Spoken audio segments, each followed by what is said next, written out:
الحمدللہ رب العالمین والصلاة والسلام علی حبیبہ محمد وآلہ وصحبہ اجمعین اما بعد فاعوذ باللہ من الشیطان الرجیم بسم اللہ الرحمن الرحیم ولا تسبوا الذین يدعون من دون اللہ فیسبوا اللہ عدوا بغیر علم كذلك زينا لكل أمة عملهم اللهم سبحانك لا علم لنا إلا ما علمتنا إنك أنت العليم الحكيم مولاي صل وسلم دائما أبدا على حبيبك من زانت به الرسول وذا سامعين الكرام السلام علیکم ورحمۃ اللہ وبرکاتہ۔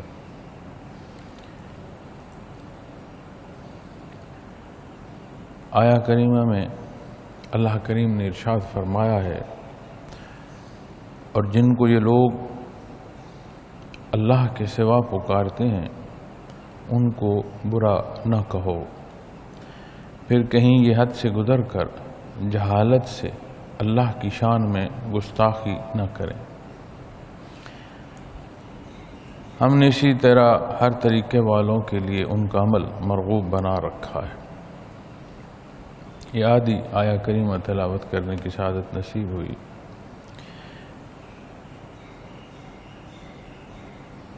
قلیل وقت ہے تو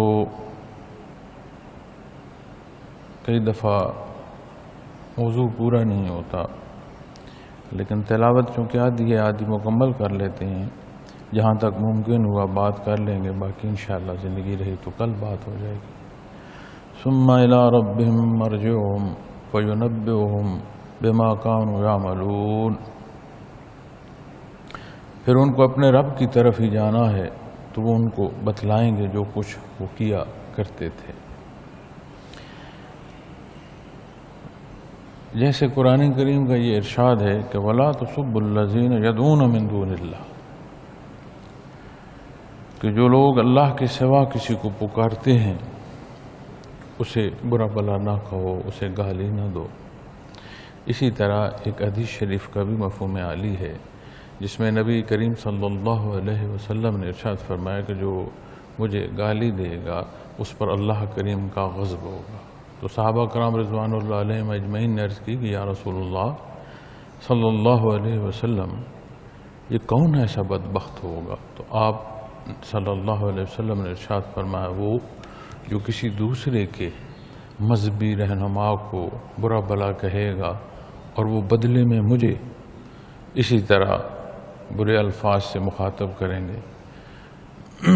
اب جب آپ کسی کو برا بلا کہہ رہے ہیں اس کی جہالت ہے کہ وہ حق چھوڑ کر باطل پر کھڑا ہے، اس کی جہالت ہے کہ وہ حق تعالیٰ کی بجائے وحدانیت باری تعالیٰ کے اقرار کے بجائے ایک شرک کی کیفیت اور حال میں ہے۔ جب وہ اتنی جہالت میں ہے کہ وہ شرک کر رہا ہے تو لا محالہ جب بحث بڑھے گی تو وہ حق تعالیٰ پر بہتان اور حق تعالیٰ کے حضور گستاخی کا مرتکب ہو۔ وہ تو پہلے جاہل ہے، اور جو اس کے ساتھ بحث کر رہا ہے اور اس بحث کو اس درجے پر یا اس شدت پر پہنچا رہا ہے کہ اللہ کے حضور گستاخی ہو یا اللہ کے حبیب صلی اللہ علیہ وسلم کے حضور گستاخی ہو، تو یہ معاملہ پھر اس کی ذمہ داری میں اس بندے پر بھی حصہ آئے گا۔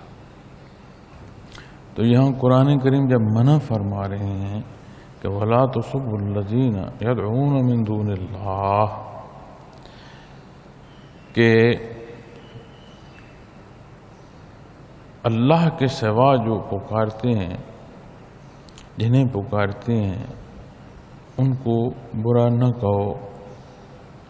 تو سب برے الفاظ، وہ الفاظ جو کسی کو دکھ کا، کسی کو غصے کا سبب بنے، جو عمومی نہ ہوں، جس کے ادائیگی کے بعد ایک ریئیکشن آئے، تو عموماً جب ایسی کیفیت کا ترجمہ کیا جاتا ہے یا الفاظ کا تو گالی لکھ دیا جاتا ہے کہ کسی کو گالی نہ دو، کیونکہ گالی ایک ایسا فعل ہے کہ جس کی ادائیگی کے بعد جس کو گالی دی جا رہی ہوتی ہے اس کے اندر ایک شدت پیدا ہوتی ہے، ایک غصہ پیدا ہوتا ہے، اور وہ واپس جواب کے لیے اسی شدت کے ساتھ پلٹتا ہے۔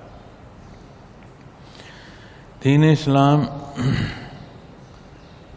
انسان کو انسانیت سکھاتا ہے، انسان کی تربیت ایسے کرتا ہے کہ وہ لفظ انسان کے معانی کے مطابق ہو، وگرنہ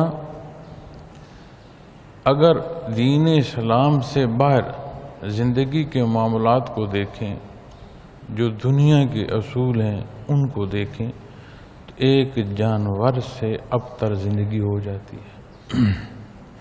دین اسلام ایسی تربیت فرماتا ہے کہ یہ انسان ایک حلیم الطبع، خوش اخلاق، جانثار، ایک معتدل مزاج، ایک عدل پسند مزاج ایسی خوبصورت حصوں میں ڈھال دیتا ہے جو نہ صرف خود اس انسان کے لیے فائدہ مند ہے بلکہ باقی ساری انسانیت کے لیے بھی فائدے کا سبب ہوتا ہے۔ نہ صرف اس مخلوق بلکہ اس کارگہ حیات میں بھلائی کا سبب ہوتا ہے۔ جنگ و جدل بہت مشکل وقت ہوتا ہے اور خصوصی طور پر مفتوح اقوام کے لیے تو انتہائی مشکل ہوتا ہے۔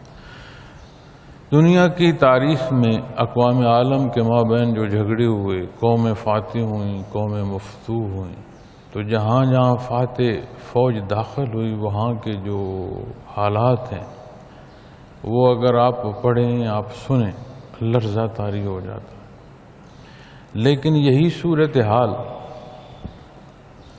افواج اسلامی کے روبرو جہاں پیش آئی، وہاں لوگوں کو بے شمار ڈرایا گیا کہ مسلمان جب فاتح کی حیثیت سے آئیں گے تو اتنا ظلم کریں گے کہ آپ نے اتنا ظلم پہلے کبھی نہیں دیکھا ہوگا۔ لیکن افواج اسلامی جب کسی مفتوح علاقہ میں داخل ہوئے تو وہاں کے لوگ حیران رہے کہ ان کے اپنے جو ان کے ساتھ برتاؤ کر رہے تھے اس سے بہتر اسلامی افواج نے ان کے ساتھ برتاؤ کیا۔ یہی وہ سبب ہے، یہی اخلاق بہت بڑا اعلی کار ہے دین اسلام کی تبلیغ کا۔ اقوام غالب اور مغلوب، یہ بحث بہت رہی ہے دنیا میں، رہی ہے رہے گی، لیکن ایسا کبھی نہیں ہوا کہ مفتوح اقوام فاتح کے حصے کو یا فاتح کے ماننے کو اس طرح مان لے کہ اس میں ضم ہو جائے۔ یہ تاریخ انسانی میں سوائے اسلام کے اور کہیں نہیں۔ آج بھی آپ دیکھ لیں، جہاں طاقتور ملکوں نے کمزور ملکوں پر قبضہ کیا، وہ محکوم ضرور ہوئے، لیکن یہ آگ جو آزادی کی ہے یہ سلگتی رہی، چونکہ آزادی ان کی ہے نہیں، رہی نہیں، اس مقابل وہ آزادی کے لیے لڑتے رہے۔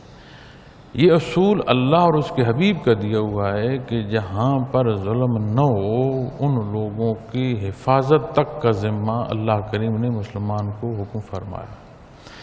ان کی آزادی سلب ہی نہیں ہوتی، اور وہ محکومی کی صورت جو دنیا کے حوالے سے اس میں بھی جب ان سے برتاؤ ایک آزاد شہری کی حیثیت سے کیا جاتا ہے، ان کے حقوق کا تحفظ کیا جاتا ہے، اگر غیر مسلم ہیں تو ان کی عبادت اور عبادت خانوں تک کا لحاظ کیا جاتا ہے، تو پھر وہ ایسے محسوس کرتے ہیں کہ جیسے یہ انداز فکر ہے ہی کوئی اور، عمومی بات نہیں ہے۔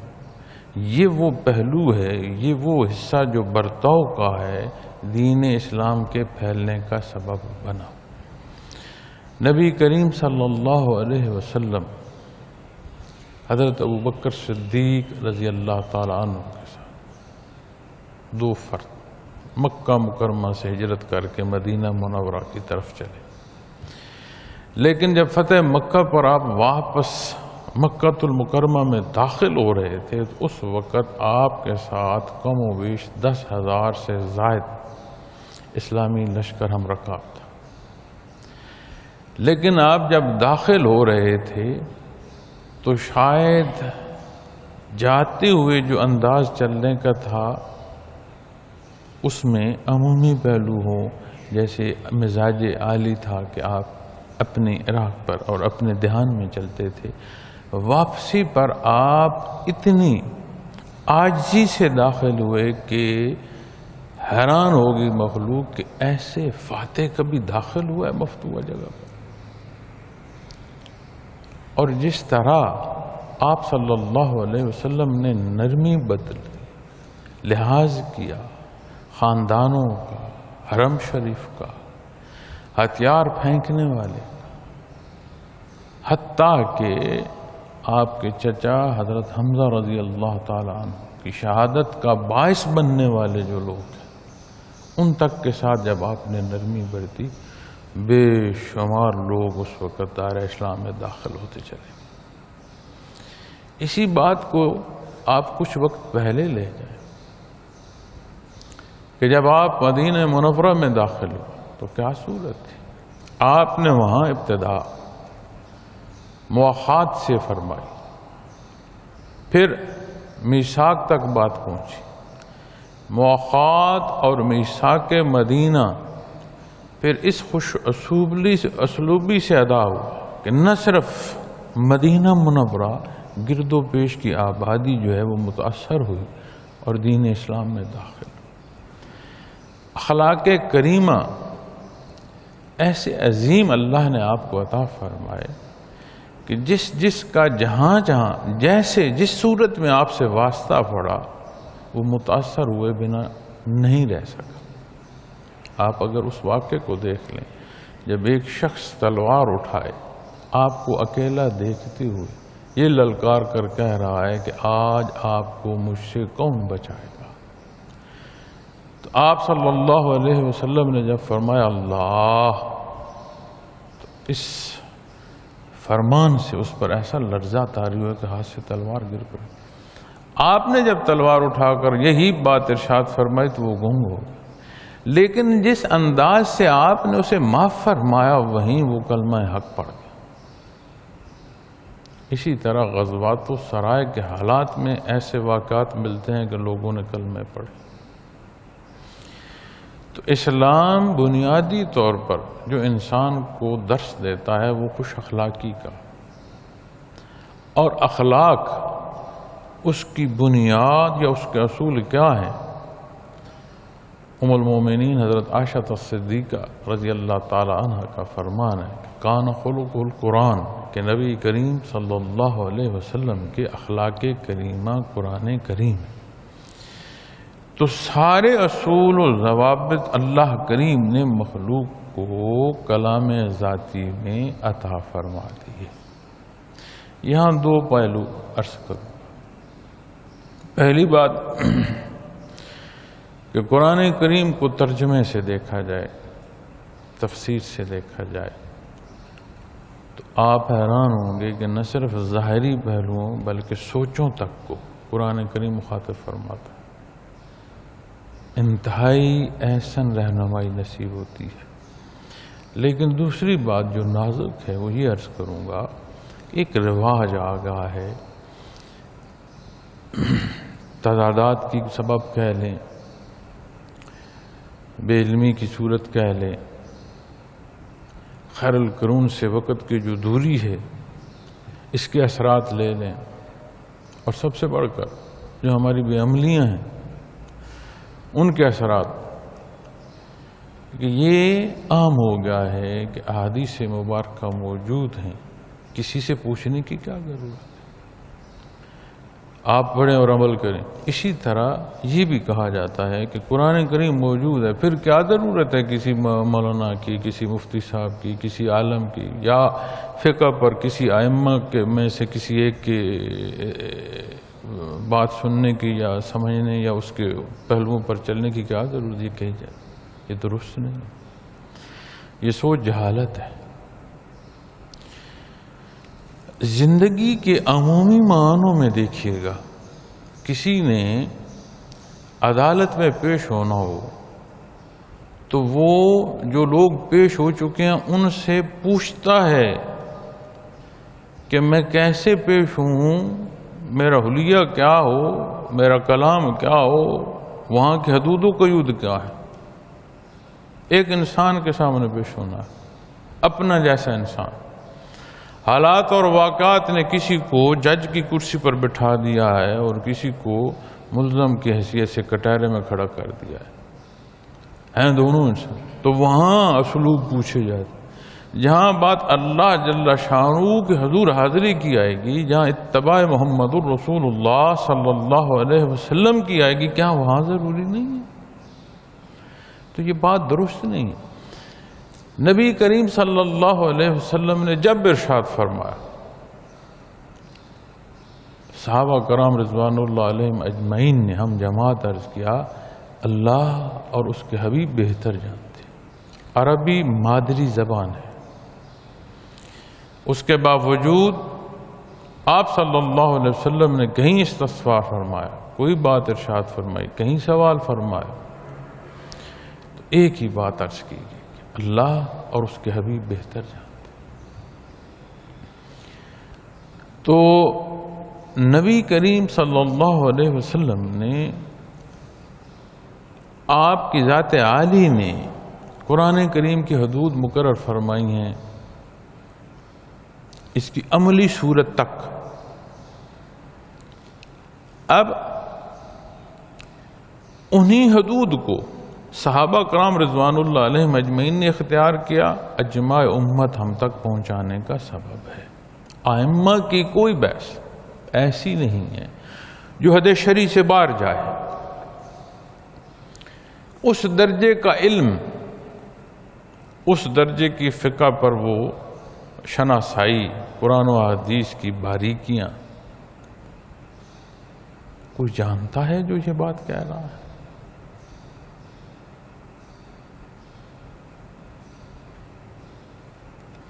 غالباً حضرت مولانا اشرف علی تھانوی رحمۃ اللہ تعالیٰ علیہ کے حیات مبارک کے واقعات میں سے ایک واقعہ یہ بھی ملتا ہے کہ آپ نے چاہا کہ اللہ کریم نے مجھے اتنا علم دیا ہے کہ میں بھی فقہی بحث کروں، ائمہ کی طرح میں بھی ایک تحقیق جو ہے فقہ کی کروں۔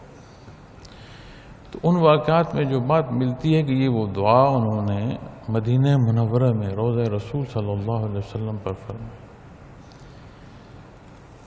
تو آپ کو کشفن یا خواب میں، یہ پوری بات مجھے یاد نہیں، لیکن جو ارشاد ہوا، آپ کو زیارت نصیب ہوئی، تو آپ صلی اللہ علیہ وسلم کا فرمان جو ہے وہ آپ تعریف فرماتے ہیں کہ یہ کہ کہیں کوئی گنجائش نہیں چھوڑی ائمہ اربعہ نے کہ جس پر تحقیق نہ کی گئی۔ آپ جس ایک حصے کو اختیار کرنا چاہتے ہیں آپ ضرور کر دیں، یعنی گنجائش نہیں دی۔ بہت بڑے عالم، بہت تکڑا حافظہ، تحقیقی مزاج، زندگی ساری تحریر و تحقیق میں بسر ہوئی، حق کی سربلندی کے لیے دنیا میں سختیاں جھیلیں۔ اس ساری محنت کے بعد جو نچوڑ آپ نے حاصل کیا وہ یہ ہے کہ ائمہ اربعہ نے اتنی محنت کی، اللہ نے انہیں اتنی توفیق عطا فرمائی ہے کہ کوئی گنجائش نہیں چھوڑی کسی نقطے کو مزید تحقیق کی۔ اب جب ہم اپنی اس عمومی کیفیت اور عمومی علمی حال کے مطابق یہ بات کہتے ہیں کہ قرآن کریم میں جو لکھا ہے، اگر مجھے عربی نہیں آتی تو اردو تو آتی ہے، تو ترجمہ لکھا ہے، میں خود سمجھ لوں گا اور اپنے لیے رہنمائی حاصل کر لوں۔ یہ بات صحابہ کرام رضوان اللہ علیہ مجمعین نے نہیں ارشاد فرمائی، جنہیں کسی ترجمے کی ضرورت نہیں تھی، جن کی مادری زبان۔ تو یہ جو دوسرا حصہ عرض کر رہا ہوں اس لیے کہ ہم خطا نہ کھائیں۔ ذاتی اناد کی بات نہیں ہے، نزاکت ہے حکم کے سمجھنے کے لیے۔ تو جب حکم کے سمجھنے کے لیے جو حصے بہترین ہیں اور درست ترین ہیں ان کی طرف رجوع نہیں کرنا ہم نے، تو اپنی غلطی یا کوتاہی کی نظر ہو جائیں گے تو پھر ہمارا نقصان ہے۔ اسی طرح بعض یہ کہہ دیتے ہیں کہ قرآن کریم موجود ہے تو پھر ہمیں آپ حدیث کا حوالہ کیوں دیتے؟ قرآن کریم کہاں سے لیا؟ یہ تو وہی مطلب ہے اور وہی غیر مطلب کے حوالے بھی مل رہے ہیں۔ تو یہ جہالت ہے، اور اکثر یہ جو سوال اٹھائے جاتے ہیں یہ اسلام مخالف قوتیں صورت اسلام کی اختیار کر کے یہ سوال پیدا کرتے ہیں، اور ہماری کم علمی کہ ہم ان سوالات کو لے کر چل پڑتے ہیں۔ اگر دین جانتے ہوں، خالص عمل کرتے ہوں، تو ان غلط باتوں کی کڑواہٹ ہمیں پہلے محسوس ہو جائے۔ تو معزز سامعین کرام، بات اخلاق پر ہوئی، اخلاق سے اصول جاننے تک ہوئی، اور اصول کے تحت ہم نے بات پھر کی قرآن و سنت تک کی۔ تو اللہ کریم جب یہ ارشاد فرما رہے ہیں کہ کسی کو جو اللہ کے سوا کسی کو مان رہا ہے، اپنی ضروریات کسی سے منسوخ کر رہا ہے، اسے برا بھلا نہ کہو۔ فَيُسُبُّ اللَّهَ عَدْوًا بِغَيْرِ علم، جواباً وہ وہی صورت اختیار کرے گا بغیر علم، جہالت کے سبب۔ اس کے پاس کوئی علمی دلیل نہیں ہے، اس کے پاس کوئی عقلی دلیل نہیں ہے، اس کے پاس کوئی نقلی دلیل نہیں ہے۔ تو کسی شے کا نہ جاننا جہالت ہوتی ہے، روشنی کا نہ ہونا اندھیرا ہوتا ہے، دن نہیں ہے تو لا محالہ رات ہوگی۔ اسی طرح بغیر علم، جب علم نہیں ہے تو پھر جہالت ہوگی، اور وہ جہالت پر ہونا پہلے اس کا ثابت ہے کہ وہ شرک کر رہا ہے۔ اگر وہ جاہل نہ ہوتا تو شرک کیوں کرتا؟ اگر وہ جانتا ہوتا تو حق پر کھڑا ہوتا۔ تو اس کا شرک پر کھڑا ہونا پہلے شہادت دے رہا ہے کہ وہ جاہل ہے، اور پھر جب اس کے مقابل تلخ بات کرو گے تو بے شک وہ واپسی میں ایسے ہی بات کرے۔ پھر انسانی مزاج ہے کہ انسان اپنی کیفیت اور حال پر ایک ایکشن یا ری ایکشن کرتا ہے۔ تو کوئی عمل وہ جو اسے دکھ دے، کوئی عمل وہ جو اسے غصہ دے، تو جواباً اسی طرح پھر وہ عمل اختیار کرتا ہے۔ تو میں نے عرض کی کہ دین اسلام کی تبلیغ جو ہے وہ خوش اخلاقی میں ہے، اور یہ خوش اخلاقی بہم زبانی جمع تفریق کا نام نہیں ہے، کردار ہے، وہار ہے، معاملات جو ایک دوسرے سے معاشرے میں ضروری ہوتے ہیں، ان میں سے جب بحیثیت مسلمان بندہ گزرتا ہے تو وہ جو اقدامات اختیار کرتا ہے، جن پہلوؤں پر اپنا اصول و ضوابط قائم کرتا ہے، وہ اتنے انصاف پر مبنی ہیں کہ دوسری مخلوق متاثر ہوئے بنا رہ نہیں سکتی۔ اسی بات کو ضروری ہے کہ ہم اپنی معمولات زندگی میں جانچیں، دیکھیں۔ صبح سے شام تک جو میں نے کسی سے کلام کیا وہ کیسا تھا، جو میں نے لوگوں کے ساتھ لین دین کیا وہ کیسا تھا۔ اور بارہا یہ ہوتا ہے کہ انسان غصے میں اپنی حدود سے باہر چلا جاتا ہے۔ میں خود بھی انسان ہوں، معاملاتی دنیا میں اتنے شعبے منسلک ہیں کہ عمومی انسان جو ہیں وہ اتنے شعبوں پر کام نہیں کر رہے ہوتے، اور اللہ جل شانہ حضرت رحمۃ اللہ تعالی علیہ کے درجات بلند فرمائے۔ مجھے ہوش کا بیشتر حصہ آپ کے ساتھ ہم رکابی میں شرف اس کا نصیب ہوا، تو آپ کا مزاج حالی یہ تھا کہ اگر پہلے آپ 10 کام کر رہے ہیں تو کوئی 11واں کام آ گیا تو آپ کو اس کی پریشانی نہیں ہوتی، آپ اسی شوق کے ساتھ اس 11ویں شعبے کو بھی شروع کر لیتے۔ تو زندگی کا کوئی شعبہ ایسا ہے نہیں کہ بندہ کہے کہ وہ آپ نے اختیار نہ کیا۔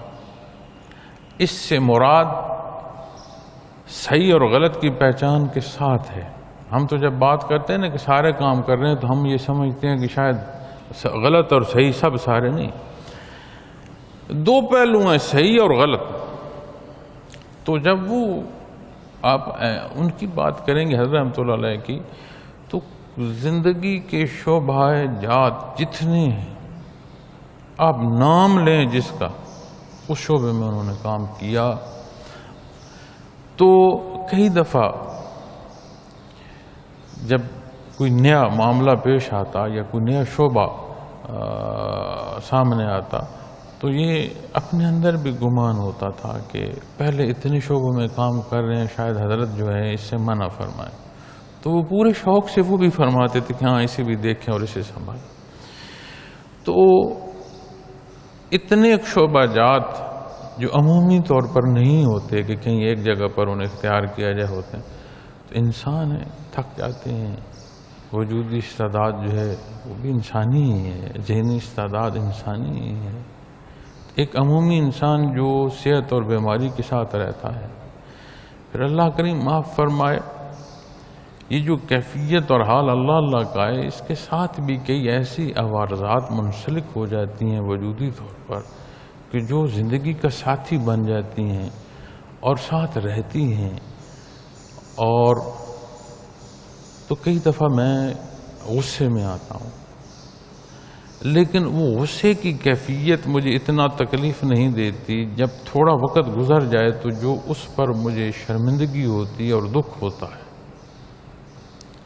اور عمومی طور پر ہمارا مزاج جو بن چکا ہے عمومی طور پر وہ یہ ہے کہ وہ غلطی جو ہم اپنے گھر کی چوکھٹ پر گوارا نہیں کرتے، اسی پہلو کو خانہ خدا مسجد میں اگر ہو رہی ہے تو ہم اسے دیکھتے ہی نہیں ہیں کہ نقصان ہو رہا ہے تو ہوتا رہے۔ تو میں غصہ جب مجھے کسی بات پر آتا ہے یا میں تکلیف محسوس کرتا ہوں، یہ ہے کہ جو نقصان مسجد کا ہو رہا ہے اگر یہی تمہارے گھر کا ہو تو کیا برداشت کر لو؟ تو انسٹیٹیوشنز میں بے شمار شعبے ہوتے ہیں، لیکن جو بات عرض کر رہا ہوں وہ یہ ہے کہ پھر بھی یہ جواز نہیں ہے میرے پاس کہ میں غصے میں اپنی حد سے باہر جاؤں۔ جب بھی تجاوز ہو اللہ کا حضور پھر معافی مانگتا ہوں، کوشش کرتا ہوں کہ کہیں زیادتی ہوئے تو اس کا ازالہ کروں، کوشش کرتا ہوں کہ ایسا دوبارہ نہ ہو۔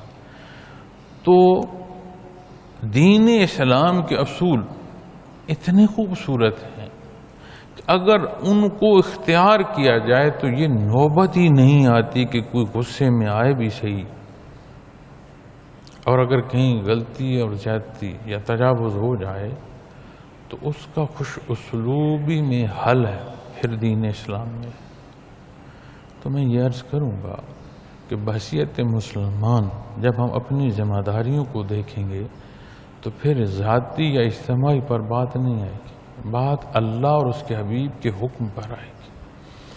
اگر مسجد کا پنکھا میں آن یا چلتا چھوڑ کر جا سکتا ہوں اور اس کا بل اجتماعی بل میں جائے گا تو پھر وہی درد نمازی مسجد میں بھی محسوس کرے گا جو اپنے گھر کے پنکھے کو آن چھوڑ کر جانا ہے۔ اور یہ اس لیے نہیں کہ کوئی دیکھ رہا ہے یا مجھے کوئی شاباش دے، یہ اس لیے اللہ اور اس کے حبیب کا حکم ہے، یہ درست عمل ہے۔